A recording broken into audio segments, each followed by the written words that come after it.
और जो अपने को अपनी पार्टी से भी नहीं जोड़ सके वो भारत जोड़ो की यात्रा पर निकले।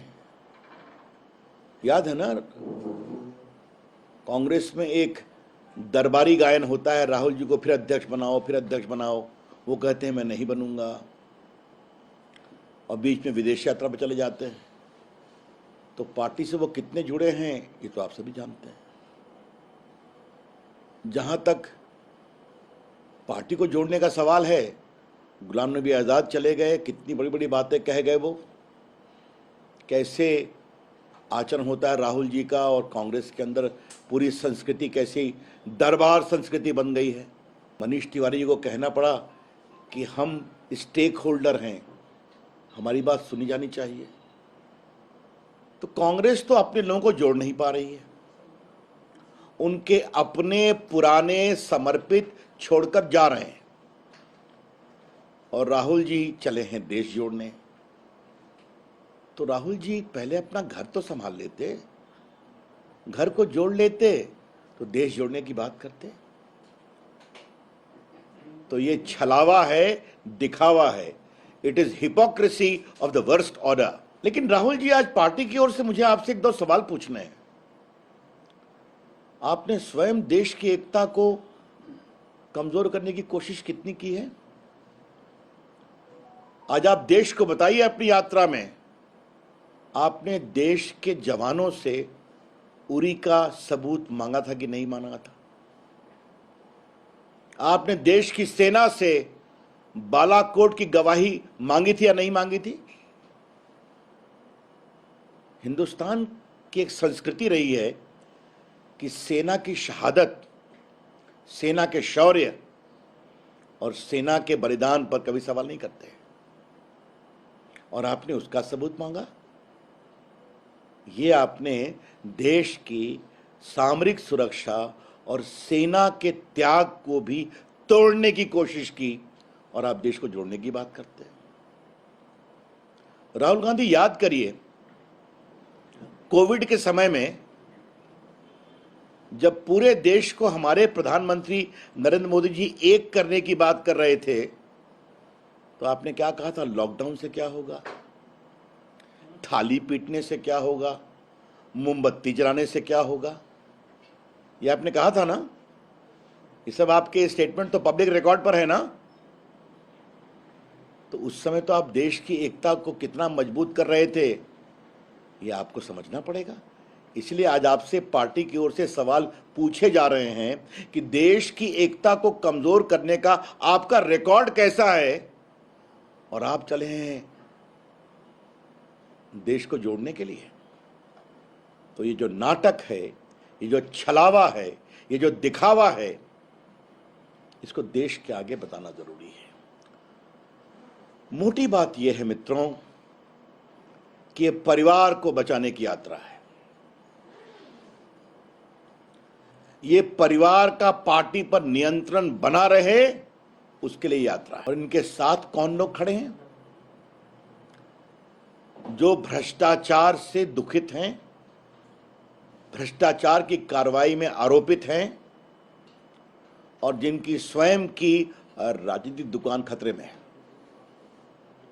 तो अपनी राजनीतिक दुकान को बचाने के लिए वो इस यात्रा के साथ खड़े हो रहे हैं, जबकि भ्रष्टाचार के गंभीर आरोप के कारण उनकी पूरी राजनीतिक विरासत और शख्सियत कमजोर हो गई है। चाहे वो कलकत्ता हो, चाहे वो दिल्ली हो, चाहे Rahul Gandhi national Herald case में बेल पर हों, ये सारी बातें देश के सामने हैं। इसीलिए आज ये बहुत जरूरी समझा गया कि उनकी देश को जोड़ने वाली यात्रा कितनी खोखली है, ये बताना जरूरी है। लालू जी, ये हमारे राहुल जी देश को जोड़ने की बात कर रहे हैं, तो बिहार के हमारे मुख्यमंत्री नीतीश बाबू दिल्ली में राजनीतिक तीर्थयात्रा पर आए हैं। बिहार में सूखा भी है, नदियां प्रचंड रूप से बाढ़ में भी हैं, हत्याएं रोज हो रही हैं, आज भी हुई दोनों की हत्या पटना के समीप। उत्तर बिहार में पुलिस के ऊपर गोली चलाई गई, तो अपराध कितना बढ़ रहा है ये तो हम देख रहे हैं। और नीतीश बाबू दिल्ली आए हैं राजनीतिक तीर्थाटन में, लोगों से मिल रहे हैं, मिलना तो अधिकार है, लेकिन ये कवायद है क्या? आज देश को ये बताना जरूरी है कि ये देश बहुत आगे निकल गया है। नीतीश जी, आप जब घूम रहे हैं तो आपको बताना जरूरी है कि कांग्रेस ने चंद्रशेखर जी की सरकार को हरियाणा के 2 सिपाहियों के नाम पर गिरा दिया था ना। नीतीश बाबू, आप चूंकि राहुल गांधी से मिले हैं इसलिए आपको बताना जरूरी है ना कि देवेगौड़ा की सरकार को कांग्रेस पार्टी ने गिरा दिया था 1 साल के अंदर। और नीतीश बाबू, आपको यह भी बताना जरूरी है कि इंदर गुजराल की सरकार को 8-9 महीने में इसलिए गिरा दिया गया कि उनका पब्लिक स्टेटमेंट था कि मुझ पर भ्रष्टाचार से कॉम्प्रोमाइज करने का दबाव बनाया जा रहा है। उसका एक बिहारी एंगल भी था, चारा घोटाले का। तो नीतीश जी, यही ना विरासत है आपकी? अब इसी को लेकर चले आए हैं आप क्या? कहीं शराब पर जबरदस्त घोटाला है, कहीं बंगाल में करोड़ों रुपए मिलते हैं फ्लैट से, बाकी हजारों करोड़ का नेशनल हेराल्ड का घोटाला जनता के सामने है।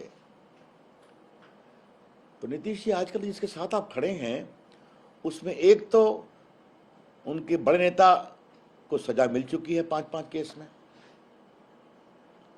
आगे कई लोग आरोपित हैं। तो यही कुनबा जोड़ने के लिए आप दिल्ली आए हैं क्या? तो हम नीतीश बाबू को बहुत विनम्रता से बताना चाहेंगे कि ये देश इस प्रयोग से बहुत आगे चला गया है। 2014 के बाद का हिंदुस्तान स्थायित्व चाहता है, स्टेबिलिटी, पूर्ण बहुमत चाहता है, और एक निर्णायक नेता को आशा भरी निगाहों से देख रहा है जिसने भारत का मान दुनिया में आगे बढ़ाया है। और इस बात से उसका संकेत मिलता है कि 2-3 दिन पहले भारत की इकोनॉमी दुनिया की 5वीं सबसे बड़ी इकोनॉमी बन गई, इंग्लैंड को पीछे छोड़कर। यह होता है जब स्टेबिलिटी आती है, यह होता है जब नेता मजबूत, निर्णायक और ईमानदार होता है। यह तब होता है जब नरेंद्र मोदी ऐसे नेता देश में आशा का प्रवाह करते हैं, N atmosphere of hope, energy, commitment and development.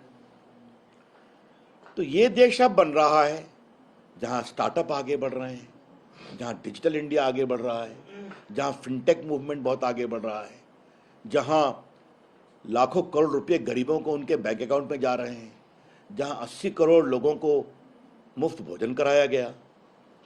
तो ये देश का एक स्वरूप है। भारत की साख दुनिया में है।